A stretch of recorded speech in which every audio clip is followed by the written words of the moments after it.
This is a map of the Philippines, if you can't tell, and I have a particular fondness with this country because my wife is from the Philippines.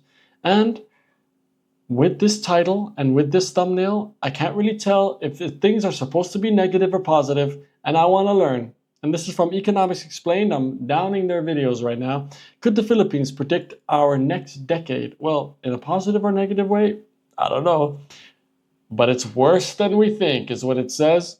Let's hear what's the Philippines got for us. The Philippines is one of the most interesting and overlooked countries in the world. It's currently home to one of the fastest growing economies.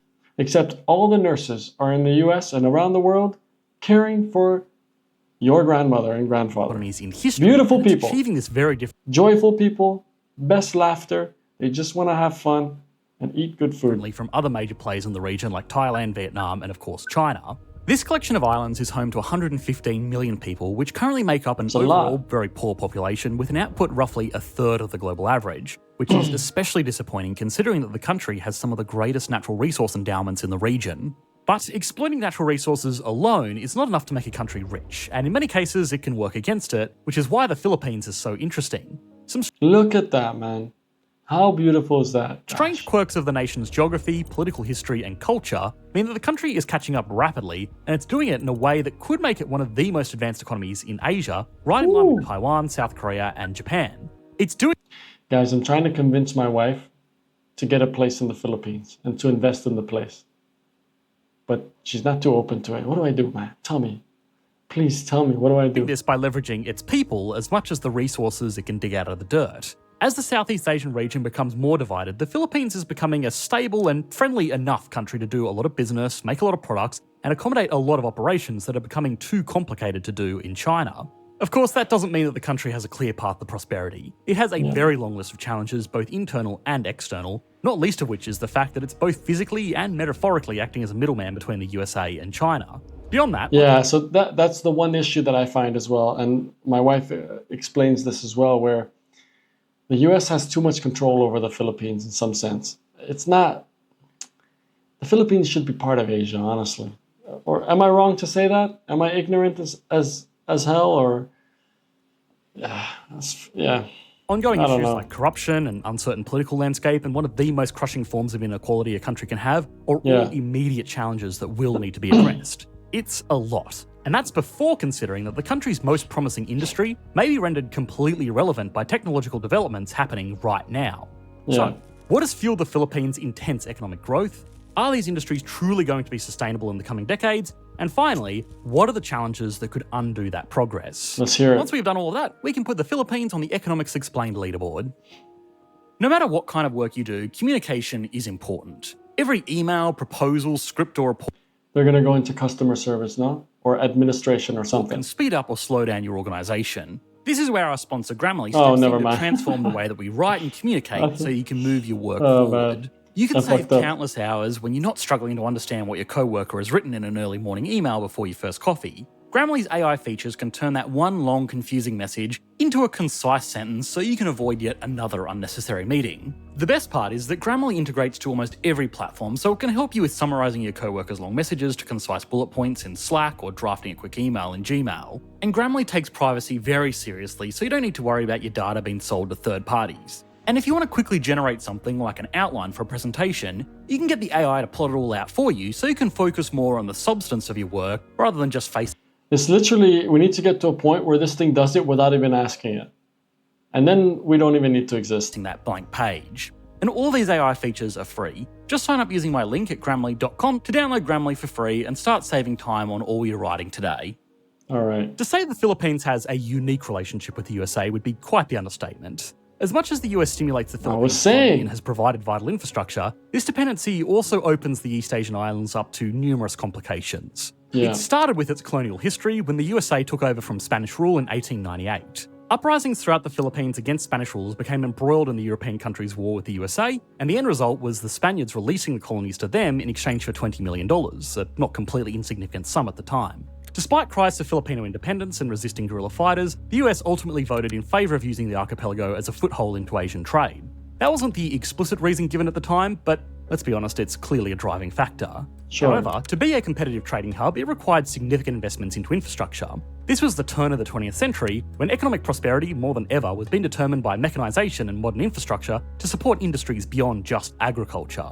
Sponsorship from the US military began installing hospitals, renovating roads and funding bridges. One city to see a big overhaul was the capital of Manila. As the first few decades of the 20th century passed, America moulded the Philippines into its image. English became the dominant language, especially in governance and business, and the education system was overhauled to instill American values, even if it potentially came at the cost of its own cultural heritage. Now, of course, the USA wasn't doing this out of the kindness of their heart. Even back then, they saw the strategic importance of these islands, which made them a worthy investment, even if they couldn't claim them forever. After World War II, the US and the Philippines signed the Treaty of Manila on July 4, 1946, whereby the Philippines became an independent republic. Sharing its day of independence with its former ruler, perhaps ironically, sums up how dependent the Philippines actually is on US support. Even to this day, the Philippines' political and economic interests are intertwined with the USA, whether they really like it or not. There is the hotly contested territorial dispute with China over the dominion of the South China Sea, and Japanese business investments have forged a strategic partnership with the Philippine government. This naturally means that any tensions between the Philippines and its neighbours or business partners are felt by the USA and vice versa. If the US has economic disputes with China, like trade routes in the South China Sea for example, then it will also play out in Philippine markets and boardrooms. If Japanese investors try to broker a new deal with the archipelago, then the US will be on hand to intervene at the behest of their former colonies' interests or their own. Yet the Philippines is a sovereign state, so it's expected to incur its own hardships with its own economy. This places the country in a precarious situation, where on one hand they rely on the US both to stimulate its economy and protect its geopolitical interests, while also showing that it's not an American lapdog. That's a tricky identity to navigate when the US personnel stationed in military bases contribute significantly to local business and commerce. Currently, just 500 US military personnel are based in the Philippines, but there are more bases due to be built in the near future, and the US pays handsomely for this foothold. Once the cost for salaries and benefits of Americans stationed overseas are factored in, then this practically becomes a form of indirect foreign aid because the US is indirectly sending money to the Philippines through their troops. Clearly, the Philippines has a complicated relationship with the United States of America at all levels of its economy. The big question is whether this entanglement is a gift or a curse, especially when the Philippines is used as a major hub for outsourcing, including by one of the world's biggest employers that most people have never heard of. It's called Accenture, and it's a self-described US multinational headquartered in Dublin, for reasons obviously not tax-related. According to Fortune magazine, its revenues in 2023 were an impressive $64.1 billion, and that's thanks to having 91 of the Fortune Global 100 companies amongst its client base. The company has 733,000 employees, with offices and operations in more than 200 cities across 49 countries, where it serves clients in more than 120 economies around the world. A big part of the company's operations are simple professional services provided by low-cost employees from countries where labour is much cheaper than the advanced economies it works for. Accenture has targeted the Philippines because of the nation's unique physical and political position, but above all else, its cultural history. For starters, Filipino workers are far more than just low-cost labourers. There are knowledge-based fields on offer like back-office work, call centres, and even creative fields like basic marketing and design. Such diverse opportunities help businesses find the most optimal cost-saving structure, so even if they're not manufacturers looking to fill overseas factories with cheap assembly workers, there's a lot of heavy lifting that can be done for them at a far lower cost in the Philippines. The likes of Amazon, American Express, Apple, Google, and even Wells Fargo firmly integrate the Philippines into their business structure.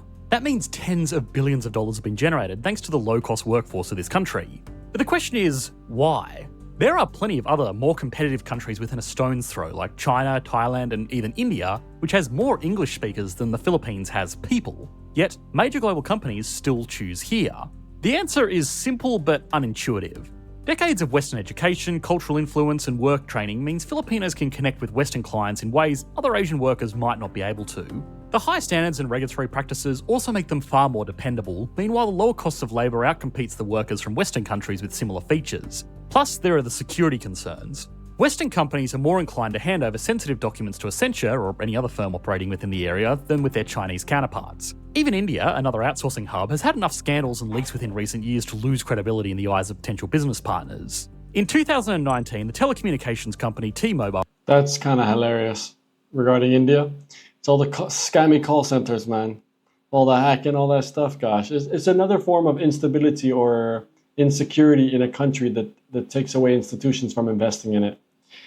It's a loss. Sued Chinese manufacturer Huawei for stealing its technology through an Indian subcontractor. According to the US Department of Justice report, Huawei offered bonuses to workers to steal confidential information for companies around the world and was even indicted for wire fraud and obstruction of justice. That same year also saw Wipro, one of the largest IT companies in all of India, fall victim to a devastating data breach. Allegedly, a nation-state actor accessed their systems months before they realised their servers had been compromised, and it's not just private businesses having issues like these. States and public bodies are regretting outsourcing their tax dollar-funded projects. The state of Nebraska sued Wipro for failing to deliver on a $6 million upgrade to a healthcare network, and the US National Grid came after Wipro for their botched SAP upgrade. Apparently, the cost to undo the damage Wipro caused was more than the cost of what they would have saved in the first place. In the end, the Indian firm was sued for $75 million.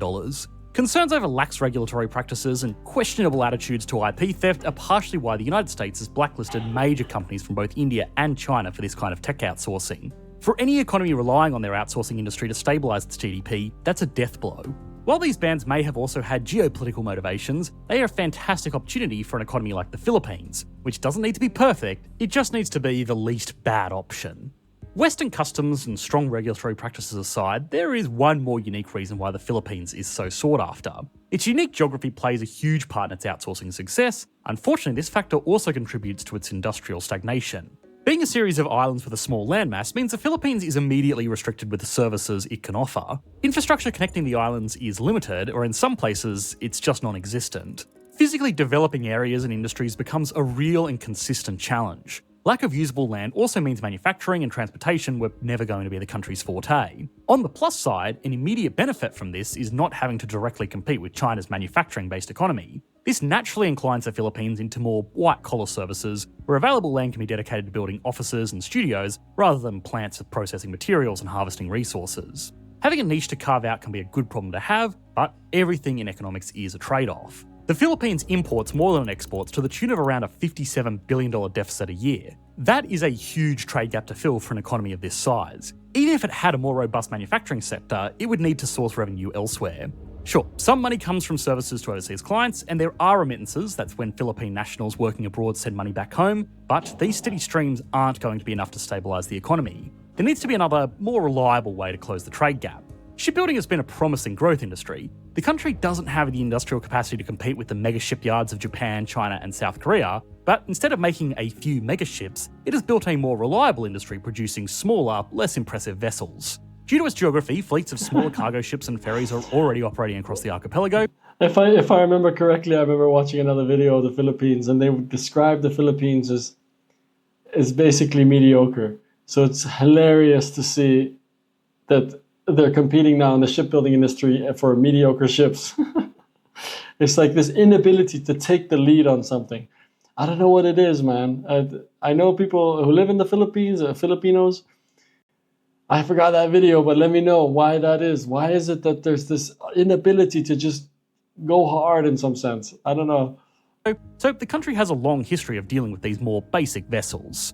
For every 20,000 TEU cargo ship demanded by the world's largest shipping companies, there are thousands of ferries and basic freighters crossing the world's oceans. This strategy of doing basic things and doing a lot of it has really been the driver of the growth the Philippines has experienced over the last 2 decades. It might sound mean to call an economy aggressively mid, but that's really been its strength. Basic services and basic shipbuilding are just the start too. Take their technology sector. It focuses on small, valuable components like basic microchip production. Sure, it's not as lucrative as the high-end processor market, and the Philippines tech sector is certainly overshadowed by Taiwan, but that's assuming that the Philippines needs to operate in the same business at all. In reality, basic microchips are in high demand. For every iPhone or gaming rig a person needs, there'll be dozens of other items in their homes running simpler hardware with simpler chips and components. The trade-off here is that though the upper levels of these billion-dollar industries are out of reach, the Philippines excels at mid-tier operations. Oh, this is so funny. In fact, I'm having deja vu. I think I got that aggressively mid thing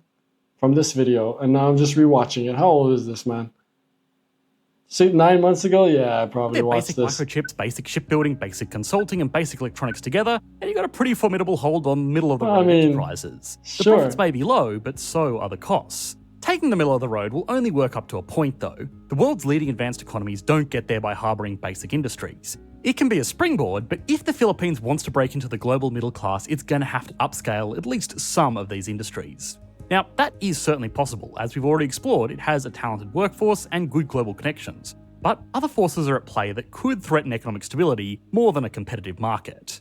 Corruption in the Philippines is an open secret. Yeah. It's so deeply entrenched across many levels of government and business that it stunts economic growth from the get-go. Everything from the misuse of public spending to good old-fashioned kickbacks and bribes. Domestic industries and local businesses are less likely to receive funding from the country's government, which already has a history of eroding public trust. In 2021, a prominent anti-corruption journalist was shot outside his home in what was a clear message to those wishing to hold their government to account. Crazy. Despite having a prolific radio show outing bent officials, the alleged real mastermind behind the assassination has not been charged. Instead, the self-confessed gunman, who many believe was a fall guy, has been sentenced to just 16 years. This is a pretty lenient sentence given the Philippines' tough justice system. Possession of drugs in the Philippines frequently gets life imprisonment or the death penalty by comparison. In 2023, the Corruption Perception Index ranked the Philippines 115th out of 180 countries. Even without the risk of holding corrupt governments to account, navigating red tape is enough to deter most Filipinos from setting up their own enterprises. Outsiders are just as cautious, preferring to do things at an arm's length, which means it won't have the people willing to take the risks necessary to advance its industries, given the inherent sovereign risks that already come with the country. Uncertainty is an investor repellent. The Philippines may offer a young workforce and an industry specialism with a strategic location, but the chance of political instability caps any confidence an outside investor may have. However, that is assuming that they are motivated purely by economic returns. The Philippines president, Ferdinand Marcos Jr., the junior of that Ferdinand Marcos who was run out of his own country, has said deepened ties with the USA and Japan would see a $100 billion investment. This could be enough of a cash injection to improve their reputation. He has claimed he wants to transform his country into a manufacturing and logistic hub. Such an ambitious project could be what's needed to streamline business legislation and stamp out officials driven by self-interest. To America, the timing is perfect. Tensions in the South China Sea demand fewer China and Taiwan-centric supply chains. But to some nationals, this potential injection of capital will only exacerbate the already terrible inequality the country deals with. And they have a point. You can't stop politicians lining their own pockets by giving them more money. Only a few islands are truly developed, and that depends highly on how close they are to the major islands that get a majority of the economic attention. Other times a province or a city has a high GDP per capita because of tourism, agriculture and fisheries, but the point is, inequality in the Philippines is inherent in its geography and exacerbated by questionable governance. Manila, for example, is the most densely populated city in the world, with a per capita income more than 10 times higher than the remote islands. It's been rising at such a steady rate that things are unlikely to even out in the future. Compare that to the living conditions of the remote islands, where a majority of people still live in absolute poverty. This disparity denies talented workers from impoverished areas a real shot of making it in the outsourced labour market. But must-live places like Manila are simply too expensive to uproot to. Ultimately, the possibility of upward social mobility is slimmer for anyone without a connection to the capital. Unfortunately, real living conditions are not much better for people in the big cities either. Some workers can mitigate these costs by living outside Manila, sure, yet the vast urban sprawl has contributed to terrible living conditions with basic amenities failing to keep up. Between 2000 and 2014 alone, 14,059 hectares of built-up area were haphazardly added to the city. Not only do these issues limit the growth of a labour base, it incentivises talented workers to leave. Most developing economies have a brain drain problem, but in the Philippines it's particularly acute because of the same language and cultural skills that made the country so competitive in the first place. This is all happening at a time where the country can least afford to lose its most talented, because it's in something of a race against the clock to become more advanced before it's made irrelevant. Did that highway go nowhere? In the first place. This is all. Look at that. What is this? It's like a video game, you just fly off the end. The country can least afford to lose its most talented, because it's in something of a race against the clock to become more advanced before it's made irrelevant by new technology. Analysts predict the sectors to be most hit by AI will include things like back office, customer service, call centres, warehouse, administration and logistics management. In other words, all of the areas the Philippines specialises in as part of its outsourcing niche. Okay, now it's time to put the Philippines on the Economics Explained leaderboard. Starting as always with size, the Philippines has a GDP of $471 billion, making it the 32nd largest economy in the world, just behind Singapore and just ahead of Vietnam, two other equally dynamic economies in the same region that have achieved their economic scale in remarkably different ways. This gives the Philippines a 7 out of 10. That very respectable GDP is, however, spread out over a large population of 115 million people, which means the country has a GDP per capita of just $4,130, which, despite sustained growth over the previous years, is still well below the global average of $13,000. So the country gets a 3 out of 10. Stability and confidence is an interesting one. It has a level of national security thanks to its unique relationship with the USA, but that is quite literally a double-edged sword which could open the country up to the complications we explored in this video. Beyond that, domestic issues like corruption and political tensions mean the country can only get a 5 out of 10. Growth has clearly been very strong. The country has grown out a unique set of local industries and capitalised on the talents of its large workforce. The country has almost doubled its output over the last decade, so it gets a 9 out of 10.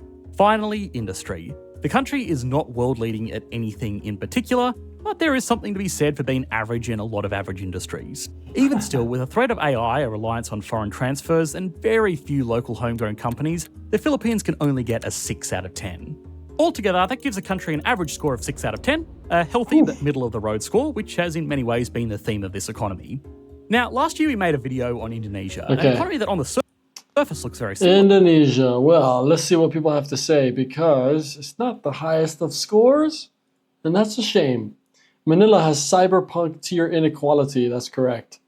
You have malls in BGC that have world-class luxury and futuristic high-rises in just a few minutes in Makati and any other area. You see extreme poverty, people living in makeshift shacks, and you have a wet market on the roads. Yeah, worse is how many people in the Philippines just take inequality as a fact of life.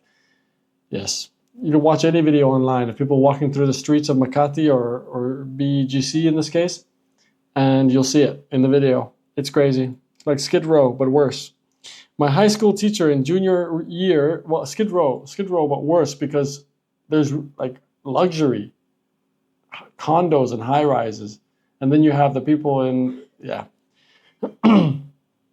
maybe without the drugs, right? Because Duterte was very tough on that, as far as I understand. My high school teacher in junior year summed up the difference between China and the Philippines. Chinese people send their kids out of the country to study, and they come back to help the economy. I already know where this is going. Filipinos go to other countries to study, and they choose not to come back. The Philippines has so much potential with its resource and people, but sadly the government officials see that and chooses to use it for their own gains, which makes its own people accept that living in other countries for a better life is the only option. It's an absolute shame. It's actually very sad. When the college professors recommend you to leave the country as soon as you graduate, brain drain was inevitable. Yeah, the thing is you can only ask them to stay if the incentive is there. They don't stay for other reasons. Corruption, I mean, they do send a lot of money home, I think, to family, things like that, and that probably has also helped with the economy in some sense. Corruption is the #1 problem in the Philippines. Yeah, I've heard that. Calling the Philippines aggressively mid might be the best and most appropriate thing I've ever heard in my life. Well, it is also hilarious. Visited a country, and the Airbnb I stayed in was the official residence of the Philippines ambassador. Dude had rented out his official residence. That is crazy. That is crazy. Was it tax paid? Or maybe not. That is nuts. I grew up in the Philippines, and aggressively mid is the best description of the Philippines I've ever heard. I used to see that as a bad thing, but only in my adulthood have I seen the advantages. Yeah, I guess, yeah. I mean, in some sense, maybe they just have a slower pace of life. They're okay with not too much. I don't know. I think if you're a Filipino, you're going to have to respond to this, because I don't know fully the answer. I only have guesses. It truly baffles the mind how a country could make such obscene amounts of money yet have people live in such squalor. Yeah, as a Filipino, I kindly agree with the aggressively mid label. We could be so much more, but so many factors hinder the potential. Filipino here, spot on. Difficult to hear, but fair assessment. Hey, the aggressively mid is the exact thing that people are agreeing on. Are you Filipino? Are you aggressively mid? Is that a bad thing?